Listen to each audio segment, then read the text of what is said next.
একটু কালো। তো কাবিল বলে আমি সুন্দরী মেয়েটাকে বিয়ে করব।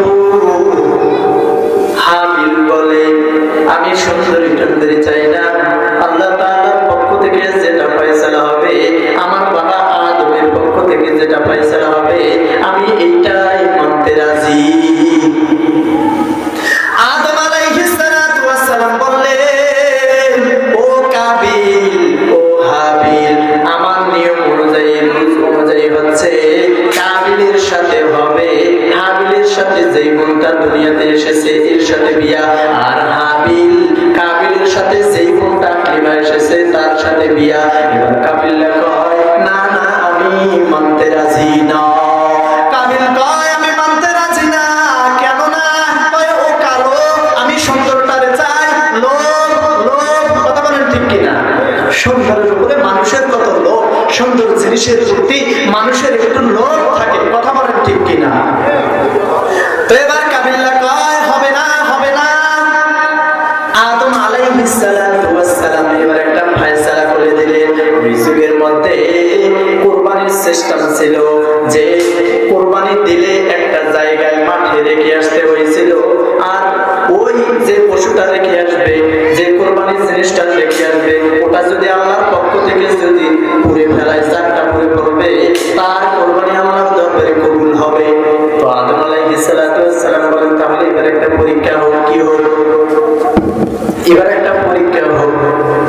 কাবিলকে বলছে তুমিও যাও আল্লাহর রাস্তায় কুরবানি করো, কি করবা? এবার হাবিলকে বলছে তুমিও কুরবানি করো, যার কুরবানি আল্লাহর দরবারে কবুল হবে সে আকলিমাকে পাবে। এবার হাবিল গেছে তার যে আমাদের ফসল আছে এই ফসল থেকে কিছু আল্লাহর কুরবানি দেব, আবার বেশি দামি জিনিস দেবো, অল্প কিছু দেই, কবুল তো হবে, তখন বড় আমি বড়টাই তো আমার সাথে হবে। হাবিল তার অন্তর থেকে খাস নিয়ত করে সে উট কুরবানি করেছে, উট রেখে আসছে, আর কাবিলের ফসল কিছু রেখে আসছে, রেখে এসে বাড়িতে চলে আসছে। পরের দিন যে দেখে কাবিলের ফসলকে কোনোভাবে পুড়ে দেয় নাই আল্লাহর ওই আগুনটা, এসে হাবিলের ওই উটটাকে পুড়ে ফেলছে। কাবিলের কুরবানি আল্লাহর দরবারে কবুল হয়েছে। এখন হাবিল বলে কাবিল বলে হাবিল তোমার কুরবানি কবুল হইল, কারণ কি? হিংসা ঢুকে গেছে। কি ঢুকে গেছে? হিংসা ঢুকে গেছে। তোমার কুরবানি কবুল হয়েছে, তার কারণ কি? আমারটা কবুল হলো না, আমি তো এটা মানতে রাজি নাই। না হবে না, আমি সুন্দরীটা রেখে চাই, আমার তো কুরবানি কবুল হয় না, এগুলো চলবে না, এগুলো নিয়ম মানা যাবে না। হয় না, আল্লাহর আইন মানতে হবে, আমি আল্লাহর আইন মানতে চাই, আমি দুনিয়ার কোনো মানুষের আইন মানতে চাই না। তো এবার হাবিলের উটটা পুড়ে গেছে, হাবিল এবার আকলিমা সুন্দরীকে পেয়ে গেছে, কাবিল কিন্তু ওই কালোটারে পেয়েছে।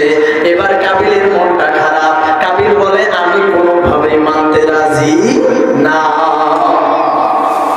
এবার কাবিল্লা করলো কি? হাবিলকে মারধর শুরু করে দিল। এই তুই সুন্দরী পাইছিস, তোরে আমি এবার শেষ করে দেব। এবার মারতেছে মারতেছে মারতেছে। হাবিল এবার এদিকে পড়ে গেছেন এবং পড়েছে এমন একটা পরিস্থিতি সে ইন্তেকাল করেছে।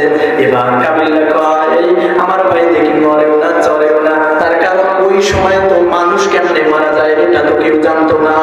এবার কাবিল দেখতেছে আমার ভাই মারা গেছে না বসে আছে, এটা তো আমি কোনোভাবে বুঝতে পারতেছি না।